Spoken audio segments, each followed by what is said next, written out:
또 저도 잠시 교제를 나눌 수 있도록 이렇게 되어서 너무 기쁘고요.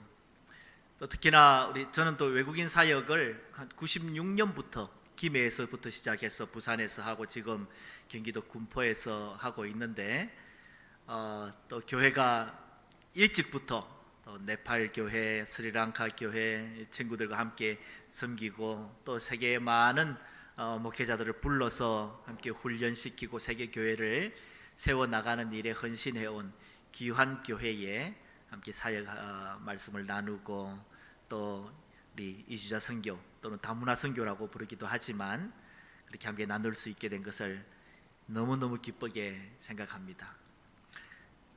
제가 수도권에서 왔어요. 그러니까 요즘은 아무도 수도권에서 오면 안 좋아하더라고요. 얼마 전에 제 모친께서 병원에 갈 일이 있어서 모시고 갔더니만은 누가 수도권에 다녀오신 분 계세요 그러더라고요. 그래서 가슴이 아파서 저는 아무 말 안 하고 그냥 좀 참 코로나 때문에 또 특별히 23일 오늘부터 5인 이상 사적인 또 모임을 하지 못하도록 더 강화된 가운데에 그렇지만 우리 주님을 향한 사랑과 또 성탄에 주님께서 주시는 기쁨과 평화를 거부할 수 없을 줄 압니다. 우리 주님의 사랑과 은혜가 넘치는 이 시간 되기를 축원하면서 여러분 오늘 주신 말씀 가지고 함께 나누도록 하겠습니다. 우리 PPT로 함께 보면서 넘어가도록 하겠습니다. 이게 잘 맞아줘야 될 텐데요.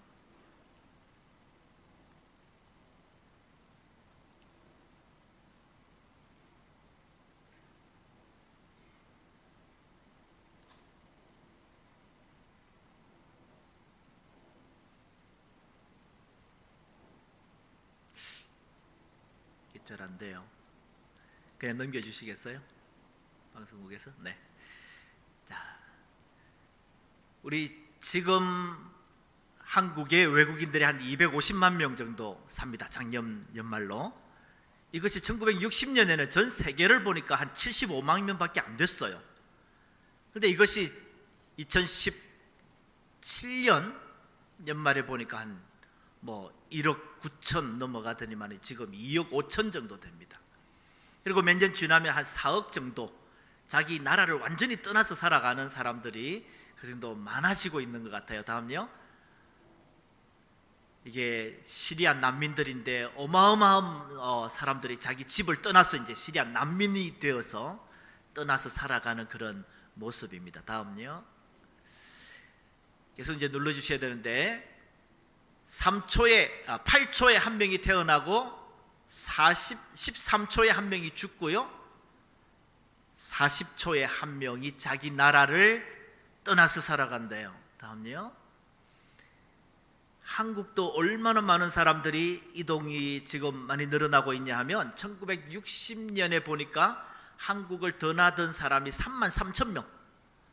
그런데 2017년 통계까지 제가 내는 8천만 넘었다, 그죠? 그 뒤에 이 통계가 그래프가 계속 안 이어져 가지고 제가 거기까지만 했는데 우리 영상을 보시는 분들과 함께 참여하신 분들이든 작년 말 2019년 말에 한국에 한 해 동안 한국을 떠나던 사람이 얼마 정도 되었을까요? 9천만 명을 넘었습니다. 9,400만. 아마 올해 코로나가 없었으면 아마 1억을 넘었을 거라고 이야기를 할 만큼 굉장히 많은 사람들이 한국을 드나들고 있습니다. 다음요. 서울에도 일본 마을, 나이지리아 마을, 몽골 마을, 중국 마을, 무슬림 마을, 굉장히 다양한 마을들이 서울에도 생기고 있고요. 다음요. 한국이 지금 200만이 넘었는데 다음요. 2030년, 2030년 정도가 되면 2025년에 400만, 2030년에 500만 정도의 외국인들이 한국에 살아갈 것으로 정부 추산입니다. 10명 중에 1명이 외국인으로 채워질 한국에 다문화의 모습을 예측하고 있습니다. 다음요. 이 외국인이 가장 많이 모여 살고 있는 곳을 보니까 안산 원곡동인데요. 안산역 바로 앞인데 거기가 반월공단 건너편입니다. 동하나 주민이 3만 명 정도 되는데 89%가 외국인입니다. 대림 이동 83%가 외국인이에요. 우리 요 밑으로 내려와 보니까 김해가 55%가 주촌 면 하나에 외국인이 살고 있습니다. 다음요. 한국에 250만 처리 외국인이 한 번 더 누르면요, 몇 개국에서 왔냐 하면 203개국에서 왔고요. 30만 국민 배우자가 있는데, 국제 결혼한 사람이 있는데 우리 한국이 173개국하고 사돈이 됐어요. 사돈이 됐어요. 별로 안 신기하고 별로 안 놀라운 소식인 것 같습니다. 18만의 유학생이 161개국에서 들어와 있습니다. 다음요. 그래서 우리는 이 시대를, 한국을 뭐라고 보고 있냐면 이미 땅끝이 여기에 와 있다. 조금 전에 본 사진이 사도 바울이 내가 땅끝을 보아야 하리라라고 생각했을 때에 유럽의 땅끝, 포르투갈의 호카곳이라고 하는 곳입니다. 제가 작년에 저기를 갔다 왔어요. 굉장히 감흥이 있고, 사도 바울이 선교사로서 땅끝까지 가서 보기를 원했던 그 땅끝이었는데 그 땅끝이 여기에 와 있는 거예요. 전 세계 한 230개 국가 중에 203개국이 한국에 와 있는 거예요. 그러면서 저는 가만히 이렇게 보면서 오늘 다니엘서 말씀을 보니까 12장 4절의 말씀이에요. 저는 다니엘과 요셉을 특별하게 봐줍니다. 외국인 사역을 하고 있고, 제가 부산에서 외국인 사역을 하면서 키운 인도네시아 교회에 그 친구가요, 어떤 친구는 돌아가서 한 국회의원이 됐어요. 그쪽 지역의 국회의원이 됐고요. 어떤 친구는 사장이 됐고요. 지금 부산대 박사과정에 공부한 친구는 서울 외대의 교수가 됐고요. 정교수가 됐고요. 굉장히 이민자로서 성공한 사람들도 많이 있지만 성경에 가장 유명한 사람은 요셉과 다니엘입니다. 애굽으로 가서 바벨론으로 잡혀가서 이민자로서 살아가면서 거기에서 두각을 드러내고 하나님의 사람으로서 쓰임받는 귀한 사람들이 되는데, 다니엘에게는 특별히 바벨론이 깨질 것과 메대와 파사로 나누어질 것과 로마가 세워질 것과 시대의 예언을 하고 다 마지막에 딱 덮으면서 다니엘에게 하나님께서 하시는 말씀, 다니엘아, 이 말씀을 마지막 때까지 잘 봉함해라. 마지막 때는 많은 사람이 빨리 왕래할 것이고 지식이 더할 것이다. 마지막 때는 복음이 땅끝까지 전파되어야 되기도 하고, 마지막 때에 지진과 처처의 소리, 소문과 전쟁과 온갖 난리가 있을 것도 맞지만, 다니엘에게 보여준 마지막 때의 징조는 글로벌화 시대, 다민족 시대, 다문화 사회, 그리고 지식 정보의 사회. 지식 정보화의 사회는 어마어마하잖아요. 지금 늘어나는 지식 정보량들이 어마어마하게 늘어나고 있습니다.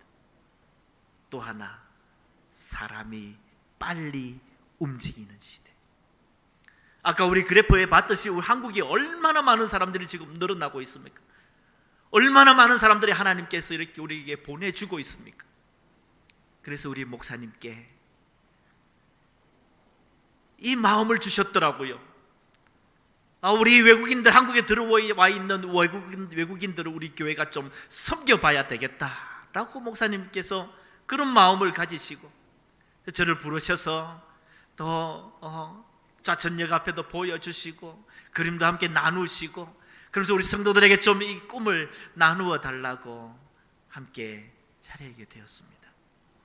저는요, 이 외국인 선교가, 하나님께서 보내어준 이 선교가 그냥 하나의 선교가 아니고 마지막 시대, 주님이 오시기 전 하나님께서 흩으시고 선교사들을 흩어서 땅 끝까지 들어가는 것도 중요하지만 이제 거기 있던 사람들이 다 여기에 나와 있는 시대에 하나님께서 마지막 시대의 선교로 이 이주민 선교를, 다문화 선교를 주셨다고 확신합니다. 아멘입니까? 제가 작년인가요, 우리 군포에서 한국어, 정부 프로그램으로서 한국어를 가르칩니다. 한국어를 가르치면 뭐 별별 사람들이 다 와요. 아르헨티나, 페루, 불가리아, 나이지리아, 영국, 캐나다, 지금도 아시아는 뭐 말할 것도 없고요, 다 와요. 오늘 한 친구가 찾아왔어요. 선생님, 저 한국어 좀 가르쳐 주세요. 아, 그래요? 어느 나라예요? 네팔이에요. 네팔? 두 팔 아니고 네팔. 이럴 땐 좀 웃어주셔야 제가 네팔에서 왔대요. 그래서 이름이 뭐예요? 그러니까 셰르파래요. 셰르파. 여러분, 셰르파가 어떤 민족인지 아십니까? 에베레스트 산 K2든지 이 에베레스트 산을 3,000m 이상 올라가려면 보통 사람들은 호흡이 가빠서 못 올라갑니다. 그래서 거기에 최적화된, 그 가까이에 살고 있는 이 셰르파라고 하는 한 종족이 한 5만 명도 안 돼요. 그 사람들이 짐을 지고야 올라갈 수 있습니다. 그런데 그 민족들에게 복음을 전하기 위해서 저희 선배 선교사님이요, 30년 동안 거기 가가지고 셰르파 종족의 성경 번역을 하고 있는데 이제 신약 끝났어요. 그런데 저는 여기 앉아 있는데 그 사람이 여기 와가지고 한국어 가르쳐 주세요 하고 있는 거예요. 하나님의 일은 우리가 땅 끝까지 가는 것도 있지만 하나님께서 땅 끝의 사람들을 불러서 오늘 여기에서 우리 민족으로 하여금 선교하게 하는 일도 하나님께서 지금 급하시게 하고 계시는 거예요. 다음요. 그래서 이 귀한 마음을 가지고 있는데 우리 이 다문화 선교 아니면 이주민 선교 이걸 하려면요, 이미 전 세계에 이주가 많이 사람들이 많이 옮겨 다닌 그런 국가들에서 하고 어떻게 하면 이 일들을 해 나갈 수 있을 것인가 라고 고민하면서 4가지의 신학의 기둥을 세웠습니다. 오늘 이 말씀을 가지고 4가지 기둥으로 여러분과 함께 나눌 테니까 여러분 4가지를 꼭 기억해 주십시오.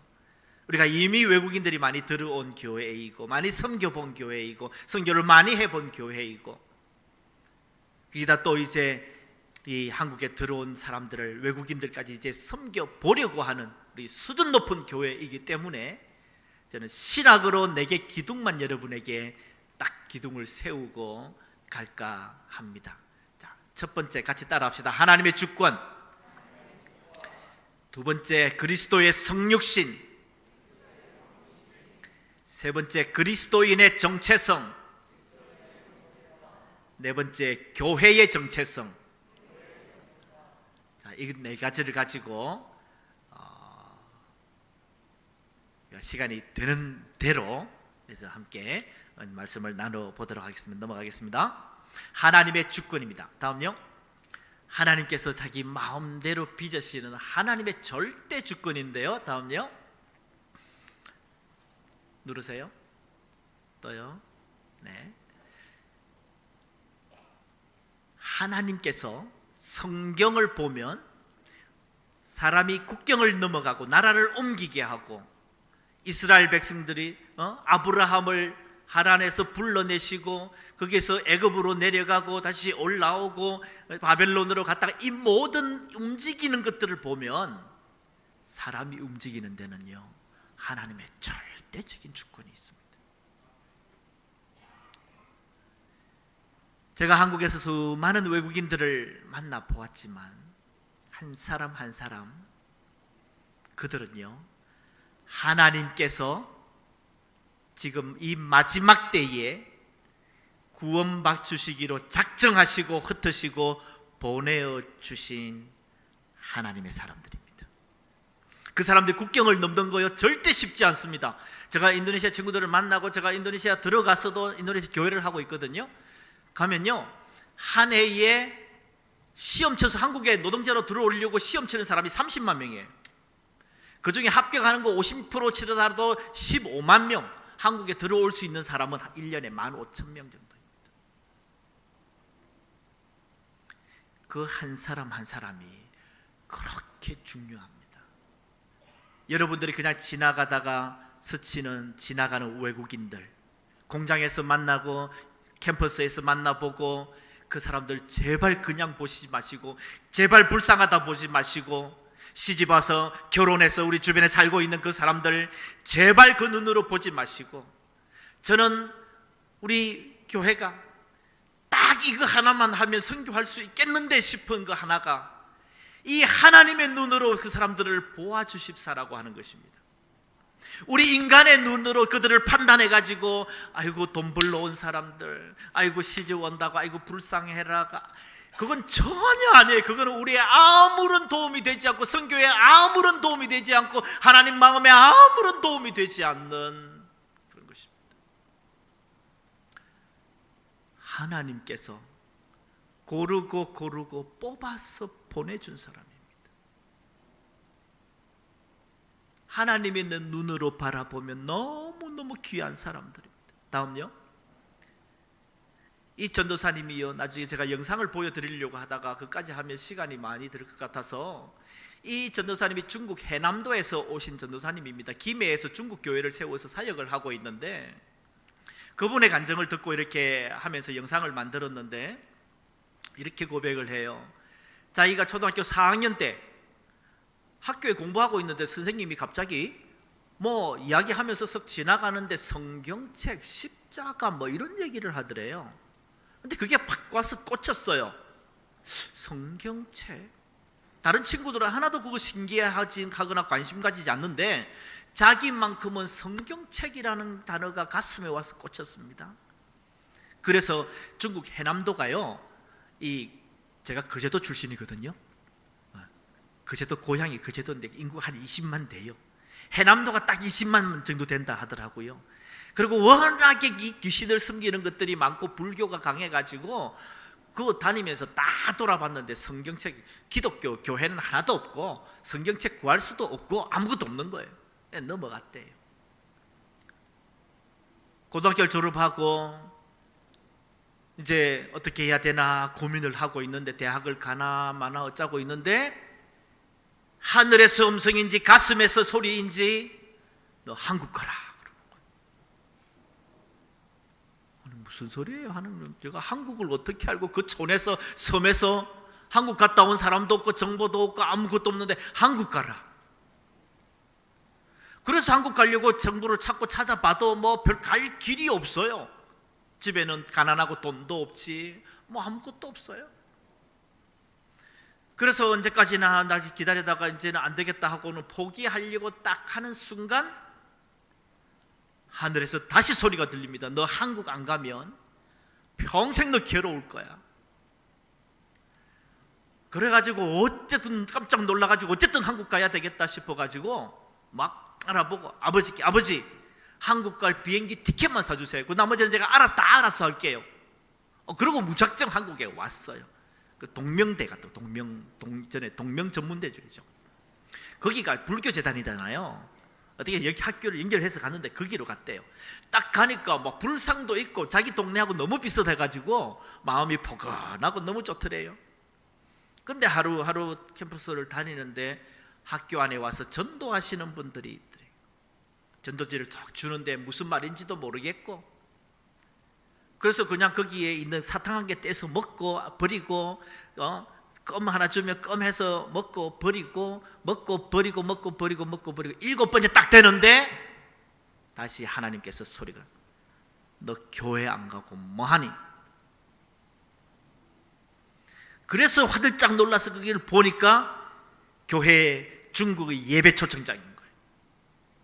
그래서 그 주일날 당장 자기가 택시를 타고 그 교회를 찾아가서 거기서 성경을 보고 읽고, 자기가 그렇게 성경을 처음 본 거예요.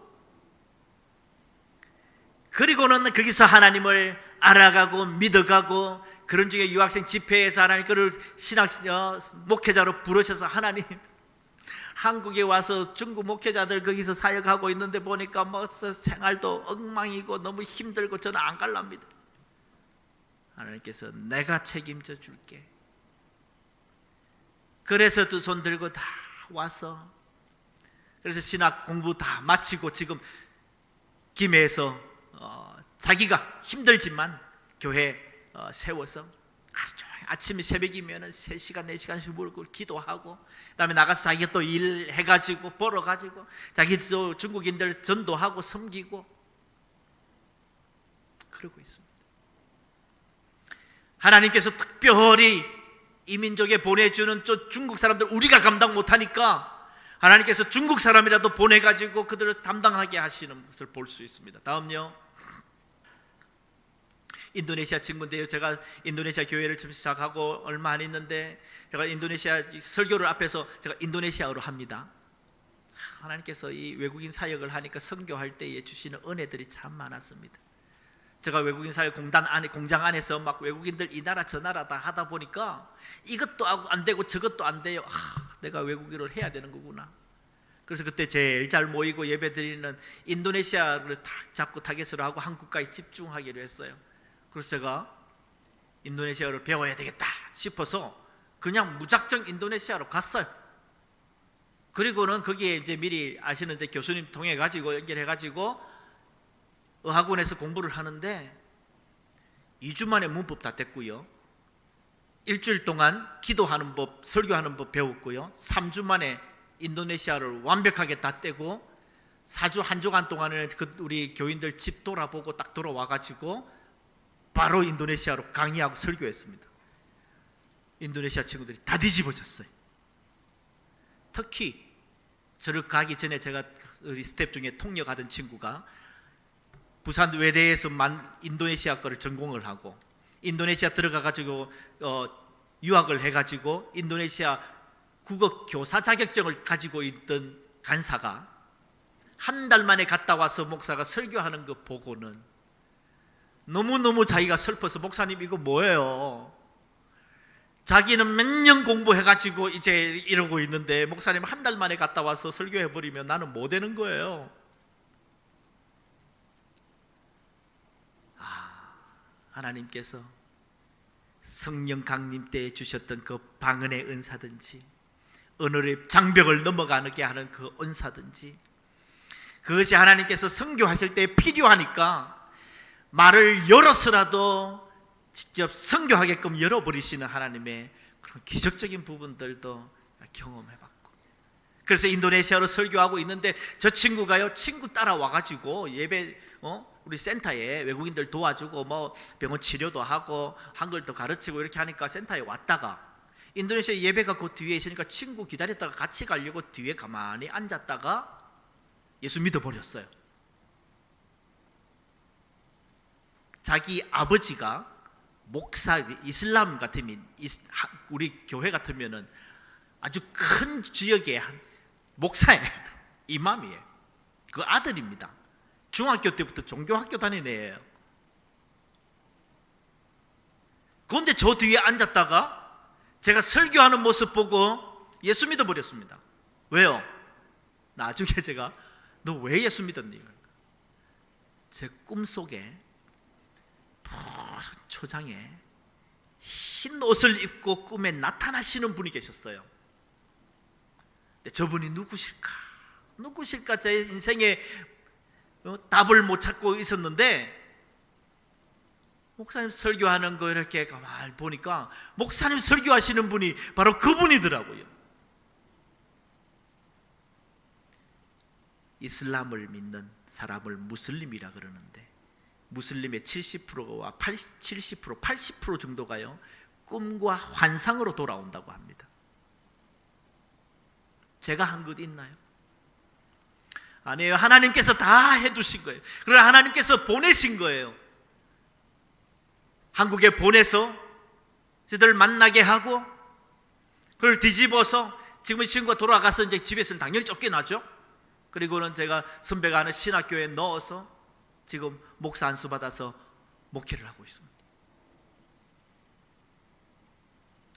하나님께서 뽑은 사람들을, 뭐 그렇다고 한국에 와서 다 예수를 믿는다는 건 아니지만, 여러분, 이 마지막 시대의 우리의 눈은 하나님께서 귀한 한 사람 한 사람 뽑아서 오늘 여기에 한국 땅에 보내주셨다는 사실, 그 하나님의 눈으로 우리 주변의 외국인들을 보았으면 좋겠습니다. 다음요, 이 사역들, 이것들을 다 못 넘어가겠어요. 자, 넘어갑시다. 더 쭉 넘어가요. 넘겨주세요. 넘겨주세요. 넘겨주세요. 넘겨주세요. 네. 두 번째를 하겠습니다. 저 간증 하나를 하나씩 하면 오늘 여러분 집에 못 가세요. 두 번째, 예수님 그리스도의 성육신입니다. 저는 우리 목사님과 며칠 전에 와서 교제를 하면서 목사님 그냥 털털하게 너무 가난하게 사시는 이런 모습들 보고 제가 참 많이 감동이 되었습니다. 예수님은 이 땅에 그렇게 가난해지기 위해서 내려오셨습니다. 다음요, 빌립보서 2장 5절에서 8절 말씀, 우리가 잘 아는 말씀이지만 이렇게 기록하고 있습니다. 너희 안에 이 마음을 품으라. 곧 그리스도 예수의 마음이니 그는 근본 하나님의 본체시나 하나님과 동등됨을 취할 것으로 여기지 아니하시고 오히려 자기를 비워 종의 형체를 가지사 사람들과 같이 되셨고 사람의 모양으로 나타나사 자기를 낮추시고 죽기까지 복종하셨으니 곧 십자가에 죽으십니다. 저는 영어 성경을 보다가 made himself nothing, 자기를 비워서, 예수님께서 우리 내일 모레 지금 성탄 오심을 기뻐하시는데요, 기뻐하는 성탄절을 앞에 두고 있는데요, 예수 그리스도의 성육신은 자기를 완전히 비운 성탄입니다. 가난해진 성탄입니다. 다음요, 이사야 58장에서 우리 말씀하시는 것처럼 예수님은 이 땅에 오셔서 흠모할 모양도 없고 풍세도 없고 흠모할 만한 아름다운 것도 없고 멸시를 받아서 사람들에게 버림받았고 강고를 겪고 질고를 알고 얼굴을 가리운 것 같이 멸시를 당했고 우리도 그를 귀히 여기지 아니하였고, 그러나 그가 찔림은 우리의 허물 때문이고 그의 상함은 우리의 죄악 때문이고 그가 징계를 받음으로 우리가 평화를 누리고 그가 채찍에 맞음으로 우리가 나음을 받았다. 다음 페이지요. 갈라디아에서는 이렇게 고린도후서는 이렇게 말씀합니다. 우리 주 예수 그리스도의 은혜를 너희가 알거니와 부유하신 이로서 너희를 위하여 가난하게 되시면 그의 가난함으로 말미암아 너희를 부유하게 하려 하십니다. 주님은 가난해지셨고 주님은 낮아지셨고 우리를 부하게 하셨고, 사도 바울이 나는 가난하나 너희는 부하도다. 여러분, 우리 외국인 선교하는 데에 있어서 가장 중요한 것 중에 하나가요, 낮아지는 거예요. 낮아지는 거. 우리가 좀 외국인들을 보면은 그들보다 좀 잘 산다, 낫다라고 생각하는 그 마음에서는 이미 끝난 것입니다. 이미 우리는 선교할 수 없습니다. 우리가 얼마나 낮아질 수 있느냐에 따라서 그만큼 우리가 선교할 수 있습니다. 왜? 그것이 주님의 구원의 법칙입니다. 주님이 완전히 낮아지셔서 우리를 그의 가난하심으로 우리를 부하게 하셨고 우리에게 생명 주셨고, 그분은 다 망가지셨고 우리에게 평화를 주시고 구원을 주셨고, 우리가 외국인 사역하고 섬기고 외국인들을 구원받게 하려면 우리가 다 망가져요. 우리 다 예수 그리스도의 성육신의 모범을 따르지 않으면 얻을 게 없어요. 다음요, 한 교회에서요 중국인들이 예배를 드리고 있었어요.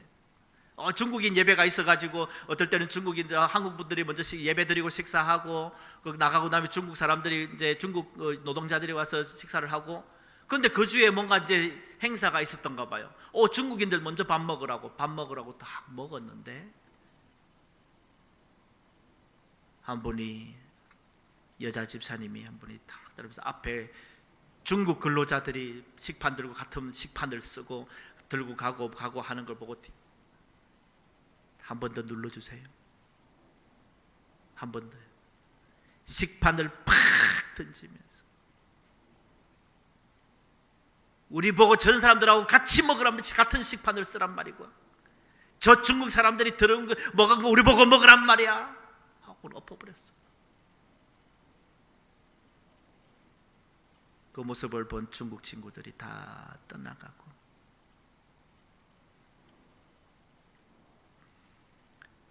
우리 속에 그리스도의 성육신 같은 낮아짐이 없으면 우리는 아무 영혼도 구할 수가 없음을, 얻을 수가 없음을 보여줍니다. 다음요. 그래서 우리 빌립보서 2장 5절 말씀 들어가기 전에 그 앞에는 이렇게 말합니다. 여기 우리 계획이 있잖아요. 우리 외국인들을 만나고 섬기고 우리가 해왔기도 하고, 빌립보서 2장 1절에 이렇게 말씀합니다. 그러므로 그리스도 안에 무슨 권면이나 사랑의 무슨 위로나 성령의 무슨 교제나 긍휼이나 자비가 있거든. 우리가 뭐 좀 하려고 한다면, 뭐 선교 좀 한다고 한다면 뭐 해야 되냐? 마음을 같이 하여 같은 사랑을 가지고 뜻을 합하여 한 마음을 품어서 아무 일에든지 다툼이나 허영으로 하지 말고 오직 겸손한 마음으로 각각 자기보다 남을 낮게 여기며, 뭐 좀 외국인 섬기겠다라고 한다면 외국인을 더 낮게 여기고, 다툼과 허영으로 하는 것이 아니라, 보여주려고 하는 것이 아니라 정말 그들을 섬겨서 사랑하는, 그래서 너희 안에 이 마음을 품어라. 그리스도 예수의 마음이. 그런 근본 하나님과 본체시나 동등됨을 여기지 아니하시고 자기를 비워 종의 형체로 사람과 같이 되셨다라고 말씀하십니다. 정말 중요한 사실입니다. 정말 우리가, 교회가, 그리스도인의 마음이 낮아져야 합니다. 그것이 그리스도 예수 그리스도의 성탄절에 이 땅에 오심입니다. 이 성탄절에 요것 배우면요, 우리가 뭐든지 할 수 있을 것 같아요. 얼마든지 세상을 섬길 수 있을 것 같아요. 주님께 영광이 될 것 같아요. 다음요. 그래서 이제 외국인 근로자 선교회가 있고, 부산에서 한 1997년에 세워서 사역을 하고 군포에 올라가서 2010년부터 군포 이주와 다문화 센터를 하고 있습니다. 다음요. 이제 쭉쭉 넘기시면, 다음요. 이런 일들을 그냥 쭉쭉 다 해요. 그냥 우리 다양한 외국인들이고, 뭐 한글도 가르치고, 다음요. 계속 눌러주세요. 뭐 같이 계속 놀아요. 같이 놀고 같이 만들고, 인도네시아 공동체 국가별로도 행사도 하고 놀기도 하고. 다음 예 됐습니다. 그냥 그 다음에는요, 얼마든지 섬겨가면서 이것도 할 수 있고 저것도 할 수 있고, 그 가운데 수많은 하나님의 영혼들을 붙여주시는 사람들을 섬길 수 있습니다. 세 번째, 그리스도인의 정체성입니다. 첫 번째 뭐라고요? 네 가지 기둥. 첫 번째, 하나님의 주권. 두 번째, 예수 그리스도의 성육신. 세 번째, 그리스도인의 정체성입니다. 여러분은 스스로를 누구라고 생각하세요?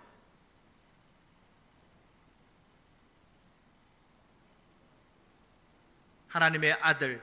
이 세상에서 우리는 나그네입니다. 나그네. 외국인입니다. 저는 이 말이 너무너무 가슴에 실감나게 다가옵니다. 우리의 시민권은 어디에 있다? 하늘에 있다. 시티즌십이에요. 이거는 국적이에요. 우리의 국적은 어디에 있다? 하늘에 있다. 우리 한국에 여러분들이 한국이든 이 세상에든 세상에 우리 다 비자 받고 살고 있는 거예요. 몇 년 비자 받으셨어요? 몰라. 얼마인지는 모르겠어요. 몇 년 받았는지는 모르겠지만 우리도 잠시 이 땅에 나그네로 살아갑니다. 히브리서 다음요. 히브리서에서는 이렇게 이야기합니다. 우리는 본향을 찾아가는 나그네다. 사람들을 다 믿음을 따라 죽었으며 약속을 받지 못하였으되 그들을 멀리서 보고 환영하며 또 땅에서는 외국인과 나그네임을 증언하였으니 그들이 이같이 말하는 것은 자기들이 본향 찾는 자임을 나타냅니다. 그들이 나타난 바 본향을 생각하였더라면, 나온 바 본향을 생각하였더라면 돌아갈 기회가 있었으려니와 그들이 이제는 더 나은 본향을 사모하니 곧 하늘에 있는 것이라. 히브리서 11장 믿음의 조상들을 쭉 이야기를 하면서 그 우리의 믿음의 조상들이 그들은 더 나은 그들의 본향을 하늘로 보고 있고 이 땅에서는 외국인과 나그네같이 살았다라고 그렇게 말씀하고 계십니다. 다음요. 저는 외국인들을 늘 자주 보잖아요. 제가 몇 년 동안 아침 월, 화, 수 아침에 6시부터 9시까지는 인천공항에 갑니다. 공항 전도를 가는데요. 밤 비행기를 타고 외국인 근로자들이 200명, 300명씩 집단으로 외국 한국에 입국을 합니다. 정말 많은 외국인들이 들어옵니다. 제가 우리 집사님들 교회별로 가끔씩 이렇게 전도팀들하고 같이 전도 나가는데 그분들이 깜짝깜짝 놀랍니다. 목사님, 한국에 이렇게 많이 와요? 한국 교회들 뭐 하고 있어요? 그럴 만큼 정말 많이 들어옵니다. 가방 하나 딱 들고 들어와요. 마치 우리가 이 세상에 오는 것처럼. 그런데 한국에 살아가는 그들의 모습들, 제가 기숙사도 가보잖아요. 그들이 살고 있는 방에도 가보잖아요. 회사도 가보잖아요. 그러면 한국에서 뭐 돈 벌었다고 해서 이제 뭐 나이키 사 신고 뭐 어떤 뭐 좋은 거 입고 컴퓨터 사고 한국에 천년만년 살 것처럼 살아갑니다. 그러다가 어느 날 떠나는 날을 보면 또 하나 가볍게 가방 하나 들고 돌아갑니다. 심지어 불법 체류 오버스테이 해가지고 불법 체류까지 하다가 잡히면요 바로 맨손으로 출입국으로 잡혀가죠. 면회 갑니다. 가면 울면서 뭐 그동안에 했던 거 그냥 느닷없이 잡혀서 그냥 맨손입니다. 그대로 집에 가서 가방 한 개 챙겨가지고 바로 추방입니다. 우리의 모습이다. 이 세상에 우리가 천년만년 살 것처럼 우리 그리스도인들도 살아갑니다. 근데요, 다음요. 수위에는 포켓도가 없다고 유명한 사람이 이야기를 했더라고요. 가져온 게 없는 것처럼 우리도 가져갈 것이 아무것도 없는 그리스도인의 정체성은요 외국인이요 나그네라는 사실입니다. 우리 국적은 하늘에 있고요, 우리의 고향은 하늘이고요. 그래서 이 마음으로 같은 외국인이요 같은 나그네의 마음으로 우리 외국인들을 좀 보아주셨으면, 그럼 똑같아요. 누가 더 낫다, 누가 뭐 어떻다 비교할 거 없습니다. 다 본향 찾아 떠나가는 나그네들의 삶입니다. 다음요. 교회의 정체성입니다. 여러분은 교회를 무엇이라고 생각하십니까? 건물? 우리가 들어서는 압니다. 생각은 합니다. 그러나 교회 하면 우리 제일 먼저 교회당, 왜냐하면 우리의 이미지가 있잖아요. 사람에게는 할 수 없는 교회 뭐 물건을 뭐 하면은 거기에 대한 대충 이미지가 있습니다. 교회 하면 교회의 이미지가 있습니다. 그러나요, 원래 교회의 정체성은 그렇지 않았습니다. 그냥 몇 명이라도 모이면 그것이 교회가 되는 것입니다. 다음 페이지요. 공장에서 모이면 제일 위에가 공장교회입니다. 저 옆에 망고나무가 있는데 망고나무 아래도 모이면 그게 교회가 됩니다.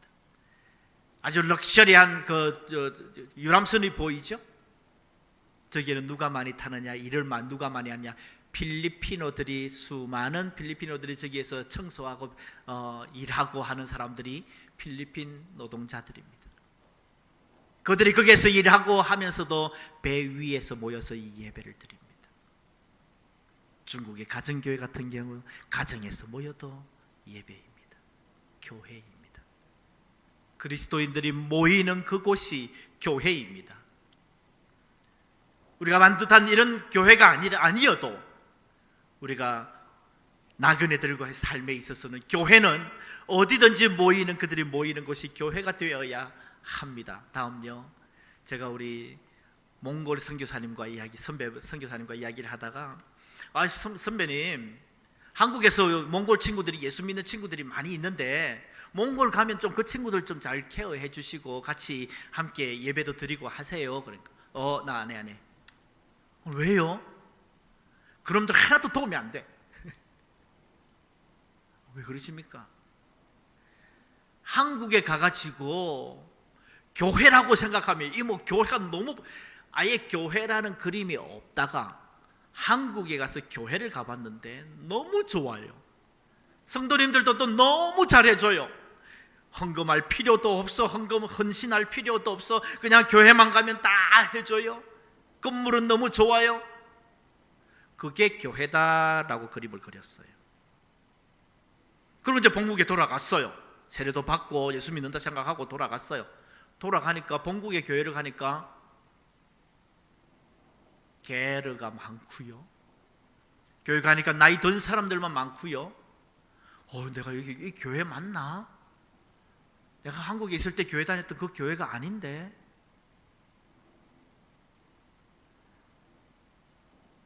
우리가 많은 한국 교회들이 잘못 키우는 중에 하나가 한국에 온 예수 믿는 사람들을 그대로 하여금 거슬러 놓는 것입니다. 이것만 교회가 아닙니다. 그래서 그들이 몽골에 가가지고 한국 선교사님들 만나가지고 왜 한국처럼 안 도와줘요? 나 이거 해주세요, 이거 도와주세요. 선교사님들이 다 하나도 도움이 안 돼요. 우리가 한국에서 그들을 키울 때 정말 잘 키워야 돼요. 그들을 어디다가 떠나도 그냥 일당백으로 자기가 교회 세워내고, 교회가 없으면 교회 세우고, 교회 있으면 헌신하고, 그럴 수 있는 사역자들로 세워가야 될 것 같아요. 다음요. 이제 인도네시아 교회입니다. 2002년에 세웠고요, 2006년에 자립했습니다. 제가 제일 어려웠던 것 중에 하나가, 사역에서 제일 어려웠던 것 중에 하나가 무슬림에게 세례 주는 거예요. 그리고 외국인 근로자들에게 11조 하라고 하는 거예요. 정말 힘들었습니다. 예수 믿겠다고 들어오는 무슬림에게 세례를 베풀려고 하니까 제가 알겠어요. 인도네시아를 다녀보고 하니까 무슬림이 개종해서 세례 받으면 딱 집에 가면 바로 쫓겨납니다. 맞아 죽지 않으면 쫓겨납니다. 제가 다른 사역자도요, 결혼해가 들어가가지고 집에 인사하러 가가지고 하룻밤 그 다음날 나오려고 했는데 그날 밤에 동네 청년들이 모여 돌로 때려 죽이려고 오는 걸 도망쳐 나온 친구도 있었고요. 하나님, 저 자신 없어요. 저 친구가 돌아가서는, 저는 한국에서는 여기서 잠시지만 저 친구는 돌아가서 평생 가족을 버리고 살아야 되고 가족과 떠나서 살아야 되고, 하나님, 제가 저 인생을 어떻게 책임집니까?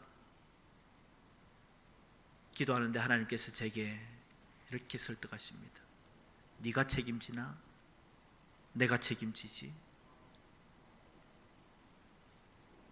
그래서 하나님의 손에 맡기고 세례 베풀고 그랬습니다. 얼마 전에도 저희 지난주에도 인도네시아 교회를 설교하고 이렇게 헌금 보고하는데 보니까 11조 24만 원, 25만 원, 그 말은 자기들 외국인들이 240만 원, 250만 원 월급 받는다는 거잖아요. 11조 합니다. 24만 원, 25만 원이면 자기 나라 가면 한 달 월급입니다. 자기 교회에 헌금을 보내줘도 자기 교회 사역자, 목사님 한 달 사례가 나옵니다. 만약 저것을 자기 집에 보내준다고 하면 큰 도움이 될 것입니다. 그런데 하나님이 이것을 헌금하라고요. 11조를 얘기하라고요. 그냥 제가 후원 땡겨가지고 차라리 잘해주면 안 되겠습니까? 하나님의 마음은 거기 아니더라고요. 제가 헌금 설교 그래서 11조 설교 지금까지 18년 인도네시아 교회를 하는데 11조 설교 딱 한 번 했습니다. 하나님이 원하시는 거더라고요. 하나님이 그들을 복주시는 길이더라고요. 그래서 정말 그들을 향해서 11조와 헌금을 가르쳤습니다. 그 교회가 50명이 모이니까 자립합디다. 자기들이 한 달 월급씩 다 내가지고요 교회 렌트했습니다. 그리고 자기들 인도네시아의 사역자 불러서 사역자 사례 자기들 다 줍니다. 외국인 교회 계속 물 부어야 된다고요? 아닙니다. 잘 키우면 자기들이 헌신하고 자기들이 자립하고 걱정하지 마십시오. 뭐 계속해서 불쌍하고 도와줘야 될 존재들요? 아니요. 정말 그들을 잘 키우면 교회를 교회답게 교회의 정체성을 가지고 키워나가면요 자립하고 이제 저는 우리 인도네시아 교인들에게 제가 10주년 지나면서 그렇게 선포했습니다. 우리 한국에 더 많은 외국인들이 오게 될 거야. 지금 50명, 10년 뒤에 우리 500명 된다. 한국 교회는 지어가고 망하고 부도나고 건축하다가 망하고 우리가 접수할 거야. 안산에 온누리 교회가 세운 M센터가 있습니다. 온누리 외국인들 선교하는 선교센터입니다. 예배부가 40개입니다. 한 번 모이면 교인들이 1000명입니다. 외국인들이 대형교회입니다. 구로에 중국 한중 사랑교회가 있습니다. 조선족들만 2000명 모입니다. 한국 교회는 줄어갈지 모르겠지만 또 하나님의 부흥과 하나님의 일하시는 교회들은 또 이곳으로 하나님의 부흥의 물줄기가 흘러갈지 모릅니다. 이것이 유럽 교회가 보여주었던 모습입니다. 영국 교회가 다 망했다라고 하지만 영국의 부흥은 아프리칸 처치에서 일어나고 있다라고 얘기를 합니다. 영국 젊은이들이 거기 가서 예수 믿고 뒤집어지고 은혜 받는다고 합니다. 한국 땅에도 조만간에 외국인들 교회에 한국 사람들이 와서 청년들이 은혜 받고 예수님 만나고 돌아올 날들도 있을 것입니다. 다음요. 인도네시아 교회도 있고 중국 교회도 했고요. 다음요. 영어 예배도 하고 다음요. 아프리카 예배도 지금 부경대학만 해도 아프리카 57개국인가요? 거기서요 17개국의 아프리카 친구들이 부경대에 와 있습니다. 유학하고 있습니다. 다음요. 그 친구들 중심으로 해서 예배를 드리고 있습니다. 다음요. 군포에서는 제가 다문화 교회를 하는데 각국에 한글 가르쳐서 국가별로 이제는 한국어로 예배드리는 장기 체류하고 있는 그 사람들을 위해서 예배가 점차 세워져 가고 있습니다. 다음요. 그렇게 제가 한 20년 사역했더니요. 다음요. 이제는 저희가 발리의 선교사를 파송해서 다음요. 5개 교회를 건축했고요. 9명의 사역자가 있고요. 해마다 제가 들어가서 힌두에서 돌아오는 무슬림에서 돌아온 친구들을 세례 베풀고 있고요. 다음요. 아프리카에도 나이지리아의 사역자를 세워서 여기 와서 예수 믿고 돌아가서 목사가 되어서 5,000명 교회 하다가요. 무슬림들이 내려오면서 다 깨지고 지금 내려와서 부흥사로 사역하고 있는 저 목사님이 거의 해마다 아니면 2년마다 한 번씩 들어오고요. 다음요. 한국에서 일하고 돈 벌어 가지고 돌아간 친구들이 어느 날 가니까 제가 해마다 돌아가서 그 친구들이 신앙생활을 점검하고 하는데, 어느 날 가니까 두툼한 봉투를 하나 가지고 왔어요. 목사님, 저희들 다 사장님이 다 됐어요. 한국에서 돈 벌고 왔어요. 저희들 좀 성공했어요. 이제 목사님, 매년 저희들이 매달 목사님께 선교비 보내드릴게요. 한국의 인도네시아 교회를 위해서, 인도네시아 선교를 위해서 써주세요. 너무 기쁘죠? 몽골 친구가요, 한국 가서 예수 믿고, 그 친구가 양말 공장에서 일한 친구예요. 그런데 한국에서 예수 믿고 몽골 돌아가가지고 양말 공장을 차렸는데요, 어마어마하게 성공해버렸어요. 직원이 3,000명이에요. 돈 벌고 이렇게 나가니까 한국에서 예수 믿은 게 너무 좋아가지고 그 친구가 한국의 지금 건국대 앞에 몽골 교회를, 자기가 한국에서 와서 예수 믿는 것이 얼마나 중요한지 모른다, 교회 세워달라고. 지금도 교회 세우고 매월 지원해주고, 네팔에서 네팔 사람들의 60% 이상은 해외 나가서 예수 믿고 들어온 사람이라고 합니다. 그 중에서 네팔의 선교사님, 선배 선교사님이 저에게 어느 날 와서, 정 목사, 외국인 선교, 한국에서 이 선교 진짜 중요하대. 왜요? 네팔에 카트만두에 10,000명 이상 모이는 교회가 있대. 오, 네팔에 그런 교회가 있어요. 근데 그 목사가 누구 하나 한국에서 노동자로 있다가 예수 믿고 돌아와서 신학에서 목사 된 친구들. 한국의 선교사 100명, 우리 100명 일하는 것보다 그 한 사람 일하는 게 훨씬 낫대. 이 친구들 돌아가서 성공하고 다시 너무 감사해서 한국의 인도네시아 교회를 사역을 해달라고 부탁하는데, 제 마음에 이런 마음이 드는 거예요. 한국은 내가 책임질게. 이 돈을 시드머니로 심자. 그래서 너희들 무너진 인도네시아를 직접 너희들 손으로 세워라. 그래서 무너지는 교회들 지원하고 있고요, 교회들 세워나가고 있고, 목회자가 없는 산속에 시골에 목회자 보내고요, 학교 못 가는 친구들 데리고 와서 직접 데리고 살면서 장학사업 하고요, 교회 세워서 교회하고 있고, 그런 사역들 이 느헤미야 팀에서 만들어내서 하고 있습니다. 다음요. 한국에서 예수 믿고, 이 친구들이에요. 다음요. 한국에 와서 예수 믿고 자치들 중에 또 이미 유학 온 친구들도 많이 있었습니다. 이제는 돌아가서 한 20년 되니까 돌아가서 교수된 친구들이 많아요. 그래서 제가 들어가면 다 불러 모아가지고, 너희들 교수되게 한 것이 하나님께서 너것만 먹고 잘 살라고 교수되게 한 줄 아냐? 캠퍼스 선교하자. 교수 선교회 조직해서 하고 있고요. 다음요. 같이 사역하던 목사님이 이제 인도네시아로 돌아가면서 한국에서 유학하고 박사까지 한 목사님이 들어가서는 7년 저하고 같이 사역하다가 깔리만탄 밀림 지역에 잘 들었어요. 목사님, 저도 선교로 들어가겠습니다. 그래서 밀림으로 여기 한국에 와서 박사까지 받았으면 가서 교수나 하거나 큰 교회 목회나 하거나, 그러지 않고 밀림에 가서 선교하겠습니다 하고 들어가더니만요, 같이 동력했어요.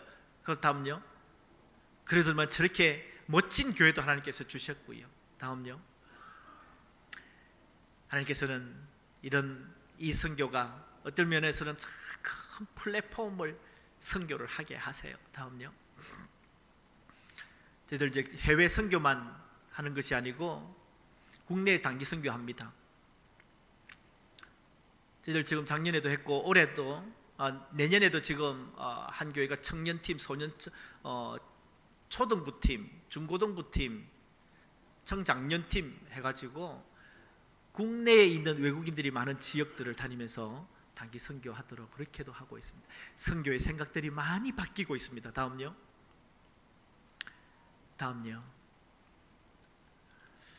이렇게 저를 마치려고 합니다. 하나님께서 마지막 시대에 하나님께서 많은 사람들을 이 땅에 우리에게 보내주셨습니다.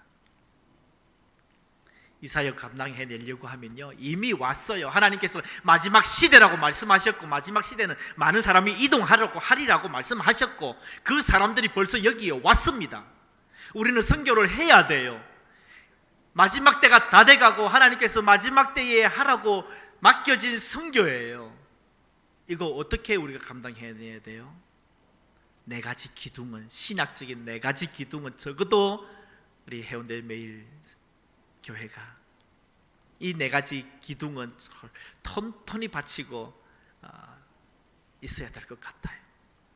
그 사람이 온 사람들, 하나님이 주권적으로 뽑아서 보낸 사람, 하나님이 보낸 사람, 앞으로 여러분들이 밖에서 외국인들 만나시거들라, 하나님이 귀하게 보셔서 뽑아서 보내준 사람, 이렇게 생각하십시오.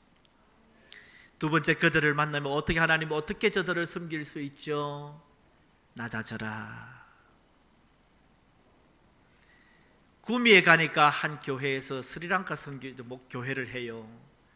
그래서 이 교회는 어떻게 스리랑카 교회가 시작됐어요? 그러니까 공장에 같이 다니는 한 여집사님이 자기 교회에서, 자기 공장에 스리랑카 친구들이 같이 일하고 있었어요. 같이 노동자로 일해요. 아줌마 하고 일하고 있는데, 다른 사람들은 이 새끼 저 새끼 하고 막 욕하고 이러는데, 이 집사님은 그 친구들, 아이고 안 됐다 싶어서, 야들아 김치 있나 챙겨주고, 여름에 더우면 야들아 아이스크림 한 개 사줄까 하고 사주고, 다른 사람들은 욕하고 무시하고 하는데 이 집사님만은 잘해주고 따뜻하게 해주고, 그러다가 집사님이 교회에 새신자 모임이 있는 새신자 초청 행사가 있어서, 야들아 너 교회 한번 가볼래? 그러니까 네, 아줌마가 가자고 한다면 갈게요. 그래서 그들이 와서 교회 와서 보니까 교회가 좋거든. 다음 주도 갈래? 네, 좋아요. 그 친구들 불러 모아가지고 스리랑카 교회가 됐어요. 어떻게 우리가 섬겨요? 말 못해도 돼요. 아무것도 아니에요. 낮아지면 돼요. 낮아지면. 그리고 그리스도의 정체성입니다. 니나 내나 다 똑같이 잠시 이 땅에 살다가, 네가 부자나 내가 부자나 좀 살잖아, 어쨌거나 피부색이 어쨌거나 다 똑같다. 나도 잠시 있다가 떠나갈 인생이야. 우리 그리스도인의 정체성을 분명히 하고 교회를 세워나갈 때 있어서는 그들을 확실하게 헌신할 수 있는 사람으로 함께 든든히 그리스도의 군사로 세워나갈 수 있는 이 네 가지 기둥 딱 세우고 든든히 가면요, 균형 잡힌 우리 현대 매일교회가 외국인들이 들어오든 외국인 센터를 세우든 우리가 외국인들을 밖에서 만나든 전도를 하든 잘 감당해낼 수 있을 줄 믿고, 앞으로 이 시대를 감당하고 지역을 감당해내는 귀한 주님의 교회가 되기를 주님의 이름으로 축원합니다. 기도하겠습니다. 주님 감사합니다. 이 귀한 교회에, 이 마지막 시대에 꼭 필요한 다문화 선교의 마음을 심어주셨고 던져주셨고, 주님 오셔서 이 불이 던져졌으면 내가 무엇을 더 원하겠냐고 말씀하신 것처럼, 주님께서 이 시대에 원하는 하나님의 선교의, 다문화 선교의 불을 이 교회에 던져주시고, 하나님 이 교회가 이 사명도 잘 감당해내기를 바라는 마음으로 함께 이 불을 던지며 하나님의 마음을 나누었습니다.